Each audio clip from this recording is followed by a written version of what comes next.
Okay, YouTubers, welcome to another one. This is me, your host, Zio205IQ.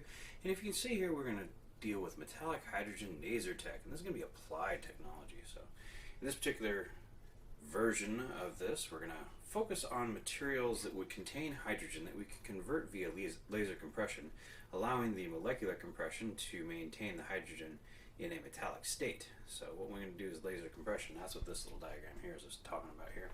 So we've got transparent SiH4 solid with a percentage converted into metallic state. Now, of course, in a solid, it may not stay that way that long, but you could take and essentially laser treat a material, in this particular case, SiH4, and convert the hydrogen into a metallic state, and then you can do cool stuff like optics. So you could have neutrino optics, point of highest mass gravity well containing systems, neutrino concentration systems. Neutrino concentrators tech maintain state until time expires with compression dynamics. So even if you do this, you're going to have an eventual point at which the compression dynamics change, where it just loses the compression dynamics. They just basically vibrate out. I see a little tiny equation up there, mass times acceleration over time. You got your radius, 1, 2, 3, to the square root of the neutrino, and you're going to your neutrino 1.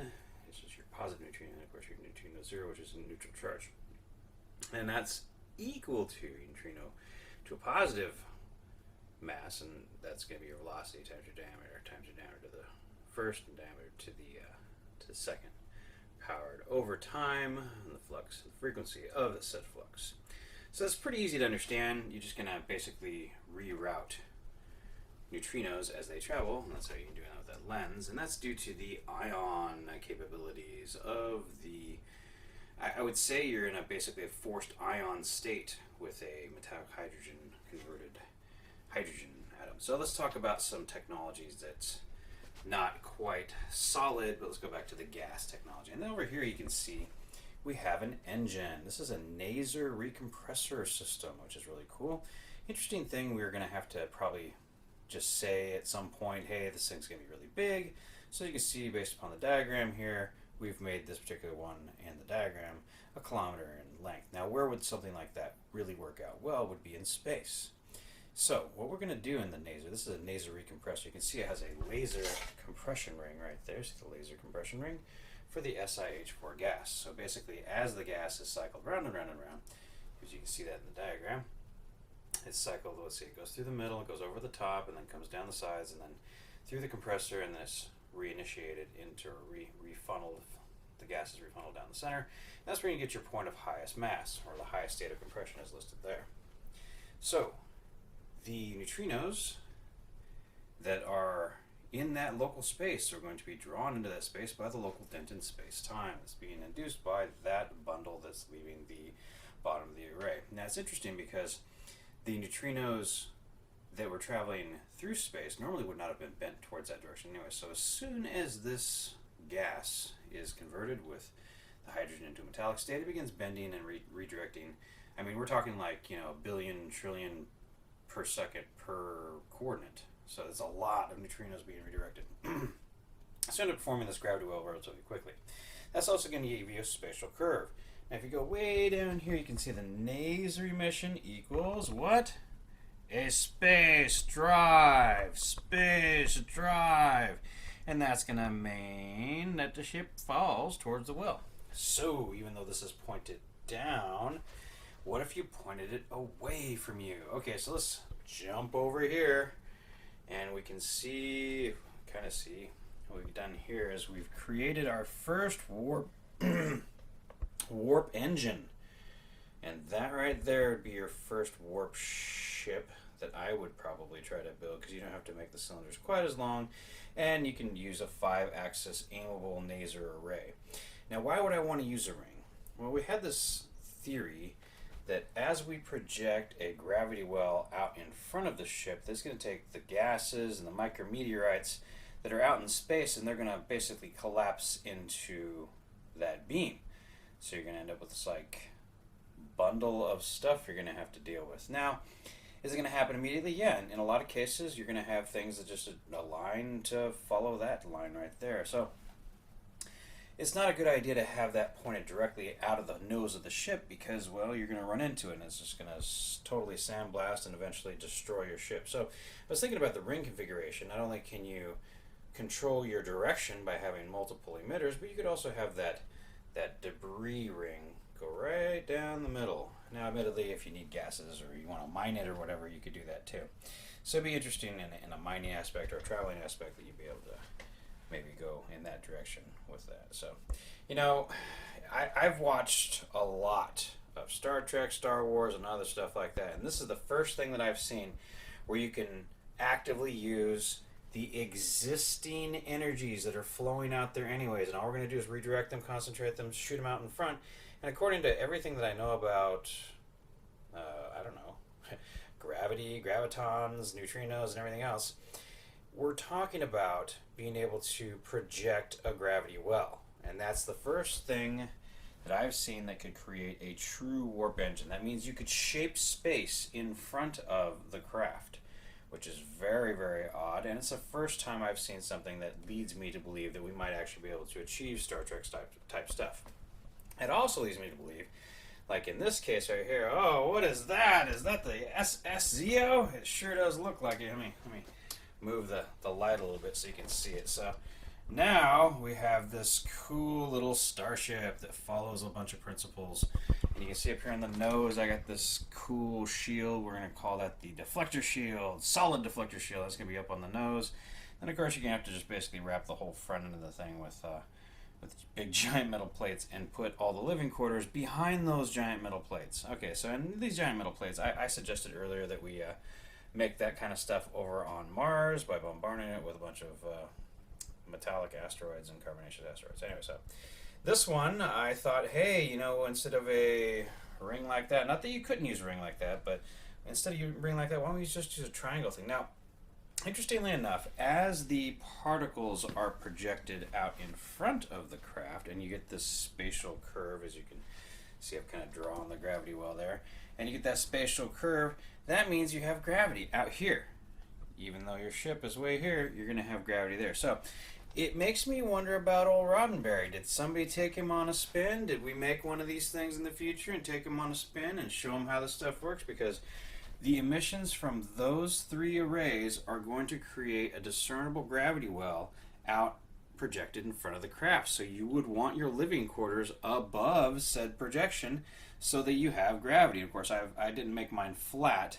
Maybe there's something to do with the resonance. I made mine kind of curved so that the curvature follows the gravity fields. And of course, in the highest point in this thing, you're going to have the least amount of gravity, and then on the bottom, closest to the beams, you're going to have the highest gravity. So depending on how you, I mean, that creates all kinds of cool stuff, but I mean, this is the first projectable artificial gravity system. Now, is it going to create enough curvature? Well, it's going to create a slight gravity. I don't think we want a lot of gravity right in the to drag the ship around. You probably need a lot. So that's this big gravity well over here. See the big gravity well? You get these larger laser beams. Now, how long are these going to have to be? They're going to have to be pretty big. You know, in the first rendition of this, I suggested at least 1 kilometer, and you're in space. So, you know, these things are pretty big. I mean, to make a space drive, it's going to have to be like a bunch of this SiH4 gas that's converted and recompressed, converted and recompressed.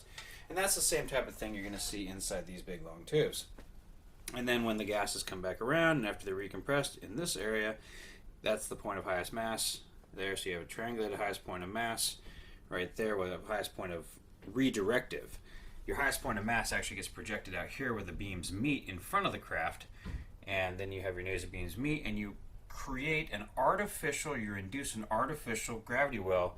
And that's one thing you want to take into account. See, the triangular shape of the craft should match the triangular shape of the gravity well that you've projected out there. And of course, your object of highest mass, which is going to be your shielding system, is going to be out in front, and that's going to allow you to fall towards that bent space that you've created. Let me see here. Curved hull, deflector shields are big giant hunks of metal. Because that's a real deflector shield. I mean, you're going to be going pretty fast. I mean, how fast can you fall? And if you look at the math on that, and you run into a black hole scientist or physicist, and he's going to tell you straight up that you can fall faster than light because light cannot escape. They've already stated that. So curve stores infinity, light can't escape. So that means that this drive, this warp drive engine right here, this little diagram, we're going to pause right there for a second, that could allow you to travel faster than light because you will fall towards it. Even though you're creating an emission, you're inducing a spatial fold in front of you, and you just fall into that hole that you're inducing. This little pinch that you're inducing. And the bigger the pinch, the faster you'll move. And that's another reason for putting the really heavy stuff out front and also the shielding, because there's going to be little tiny things that don't fall perfectly into that area, and you're going to get big rocks and stuff. I don't know. You're going to get a bunch of stuff. And now, okay, so this is way off in the future because it's going to take the entire world all joined together to be able to make stuff like this. So who knows? Maybe not. Maybe Elon will go, you know what? I'm tired of playing with hydrogen peroxide. Why don't we play with some SiH4? Yeah, SiH4, and we'll convert it with lasers. And I think it's 643 nanometers because that's a really special frequency, or 743 nanometers. I think it's 643 though, if I recall correctly. But you can look it up. It's SiH4 converting that into metallic hydrogen. It's not a secret there. There was all kinds of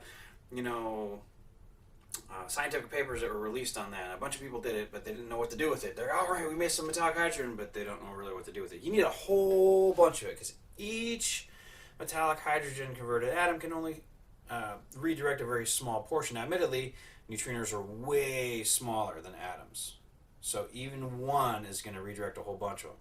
And the more you get together, I didn't draw the redirection circle, but you can kind of get the idea here. It creates a centipede array, where each atom redirects more and more, and you end up with the point of highest mass right there, and it's just really cool.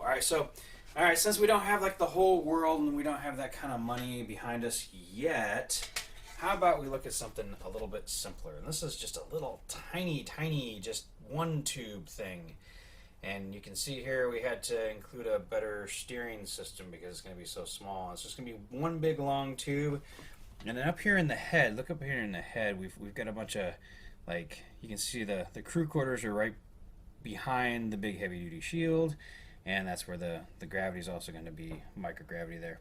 And then you can see we have the smaller tubes of SiH4, or they might even be the solid stuff. I mean, I think that we can create a solid material that does it even better than the gas, and that would be ideal if we could get a solid material that we could convert a large portion of our percentage into convert the hydrogen inside the crystalline structure into metallic hydrogen state and maintain that state via laser or optical compression or magnetic compression or physical compression. I mean, you can do, there's all kinds of like really high pressure vessels you could use. There's all kinds of things we can do to maintain that molecular pressure so you don't lose the converted hydrogen that's in a metallic state now back into the unmetallic state. So you could have these like crystals or materials that would be way more neutrino redirecting. And then of course that's not even counting the cryogenically cooled stuff. So after you convert it with the lasers, what happens with these crystals, if you cryogenically cool them, doesn't that make them it makes them, slow down a little bit, makes them maybe go a little bit closer to each other, the ordered crystal, everything aligns. So you may end up getting a situation where you induce the crystal formation or the metallic hydrogen formation inside a crystalline solid material, and then that material itself would be able to redirect way more neutrinos than the gas state. And that's what I'm kind of like looking at that here for the steering array. The steering array, I'm thinking we're going to need to, bump it up a bit. You can't just use the gases. I mean, you could, I guess, but when you're out in space, there's nothing really to push against it. But that's the other thing too. If you're traveling at like near the speed of light or starting to get close to that kind of speed, you're going to have aerodynamic. Even though you've got very little hydrogen out there, you're going that fast, you're going to have something. And I was thinking about maybe on the nose, perhaps we could induce put a core, a magnetic core inside there, so that the thing turns into a giant electromagnet. Because then you have this big magnetic field that would extend away from you. You'd still have to use a pretty large iron core. I'm pretty sure it's gonna have to be something big and steel, and maybe we'll just copy nature, and we can use like the nickel iron meteorite material. I mean that's survived out there. We know it can take a punch. That's pretty neat stuff. Anyways, so go back to here. Real simple. We got the primary engine, which is the central tube of SiH4, probably a gas. We're going to recompress it and go over and over and over again. It actually has to cycle the gas, because basically you want the gas and the atoms that are converted into a metallic hydrogen state, to stay in that state long enough to travel the length of the tube. So they're compressed somewhere here in the middle, and then they enter this end, or maybe the compressor is on this end. And then as they enter the tube, they decompress, so you have more and more loss of the metallic state, and by the time they reach the end, then they're just SiH4, and it has to cycle all the way back to this end, and then get reconverted in the compressor end, and then you get the thing starting over again. So your point of highest mass, point of highest redirection of neutrino energies is going to be within the frontal structure, and then of course you're going to get the large beam at the front, and I'm hoping we can get some solid versions of that, like a crystalline solid, and also we should be able to induce additional effects, compressive effects, if we spin the solid material, according to the NASA stuff that they did with the yttrium copper ceramic materials that they cooled with liquid nitrogen. I mentioned that in a previous video. They were able to see those little dots. Those are basically just converted atoms, or you could almost call them ions. But this would allow you to do neutrino optics. Neutrino optics would be really cool, because we'd be able to see like a whole nother layer, or resolution layer of the universe, and we don't have that. Well, I should say we're going to be able to see it after we make accelerometer arrays and things like that. You're going to have to make like, instead of just one accelerometer, you're gonna do it just like a CCD, where you have like an array of accelerometers, just micro or nano accelerometers, and you'll be able to take flows of these particles that have gone through a neutrino optic lensing system, and be able to resolve that at the points of highest mass. And it'll be three-dimensional too, which is really cool. Anyways, so we can start with something simple like that. I mean, heck, let's start with something simple like this. I mean, we don't need fusion as much as we need a star drive, do we? And going from this to that to that's going to take a little bit longer, but maybe something simple like this. I mean, it'd be kind of cool to have hey Elon, is this your new rocket? Is this your neutrino rocket? Yeah, that'd be kind of cool, huh? A neutrino rocket that launches without using like gases and stuff. I mean, you might use some gases for some steering, but either way, this is metallic hydrogen laser tech applied. I want to thank you all for watching today. Once again, I am Zio205IQ, and I'm just going to keep doing it like this until I find a reason not to. It's kind of neat to be able to zoom up on the board. I don't have that capability on my there's a little tiny equation curve space. I don't have that ability to zoom up on my video editing software, so this is kind of like really cool. I can go in and you can see all the nitty-gritty details. I mean, I think that thing's cool, but we're going to go back real quick. And it's just weird that it turned out very Star Trek looking. I'm not trying to do that. That's just basically the effect that I saw. I'm like, wow, maybe somebody took old Roddenberry for a spin around the universe. At least around the solar system, to show them some stuff. But this is really cool. I like the idea that it projects that out there, and then of course you get the obvious curved space from the laser beams. Either way, thank you for watching. I'm Zio205IQ. Be sure to comment, like, subscribe, tell your scientist friends. Whoa, you should see this crazy guy. He's making Star Trek stuff on this weird little channel. Because I'm gonna now. This is just the beginning. I'm really psyched that I finally figured out how to make a warp drive that can go faster than light. F.T.L. It's gonna be in the title. Talk to you later. Bye.